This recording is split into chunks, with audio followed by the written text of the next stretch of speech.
Right, so what did you do for Easter? I know it was a couple weeks ago, but did you have dinner with the family? Do you not celebrate Easter? Think about it. Because if you're Mike Pompeo, you spent Easter weekend on a surprise meeting with Kim Jong-un. So what does that surprise meeting mean ahead of the much-anticipated meeting between President Trump and the Korean leader? Matthew Heiman's a visiting fellow at the National Security Institute at George Mason. He's up late with me on the Final Five. Matthew, good to see you. Good to be with you, Jim. Were you surprised when the news came out that Mike Pompeo had met with Kim Jong-un? I wasn't surprised that there had been a preliminary meeting between a senior official and Kim Jong-un. That is standard course for any administration that's taking an upcoming summit seriously. It was surprising that it broke. It was obviously surprising to hear that it was, in fact, Mike Pompeo. But in hindsight, it's perfectly natural. CIA directors have often been back channels for preparing for these kinds of conversations. And when you talk about preparing, it's also worthy to consider the fact that you have Mike Pompeo, who's also going through the process of being confirmed, or at least seeking confirmation as Secretary of State. This seems to put him in a good light. I know you're not a political guy, but it puts him in a good light politically, it seems.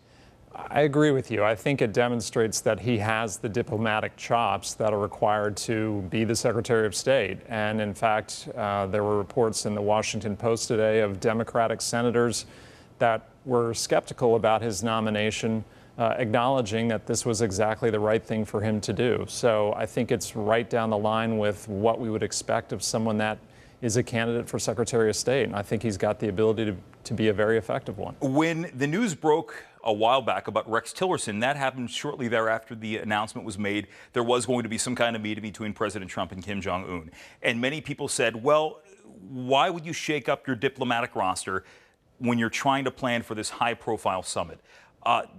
As we move forward now, does it seem like this administration has their ducks in a row? Should we proceed and actually see this summit happen between President Trump and Kim Jong-un? Well, it does seem like they have their ducks in a row. They obviously deputized Mike Pompeo to go have the meeting.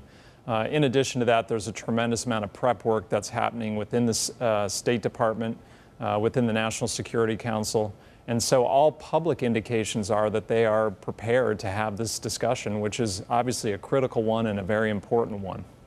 I think regardless of what comes out of the summit, should it happen, this does cast the president and his policy in a positive light insofar as the fact this administration has been able to get to this point. Many people, now we should point out that when it's been said in the past, President Obama, for one, said he'd be willing to meet with Kim Jong-un, and then private citizen Trump didn't like that idea. This is still a pretty big step for any administration. It is a big step, and there are a number of variables. All you can do in these situations is prepare, have your positions, be ready to discuss them with your counterpart, and hope for an outcome that makes sense for the United States. And I think they've done those things. So, but I also think the administration's taking a realistic view of this summit. I don't think anyone from the administration believes that everything is going to go perfectly. They've acknowledged that things may not go their way, but they clearly view the discussion as one worth having. North Korea has defined itself on seeking to be a nuclear superpower, but it also seems that they don't have the money to make that happen right now. Is denuclearization a viable outcome here? Is that going to happen soon? I know that's what the administration wants. That certainly would be the ideal outcome. I think the big question mark is, what is the trade that has to be made by the United States and South Korea? And I think many analysts look at the situation, they say, yes, North Korea may be willing to give up its nuclear weapons, but it might come at the cost of them demanding that all U.S. forces depart South Korea, and South Korea shall never obtain nuclear weapons. And that may be their ask in the bargaining. Okay. His name is Matthew Heiman. He's from the National Security Institute. Matthew, good to see you. Thanks for staying up late. My pleasure. Great to be with you. And we're back after this in the Final Five.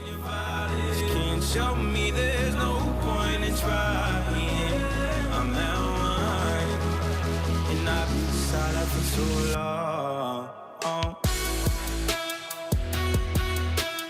I've been quiet for too long.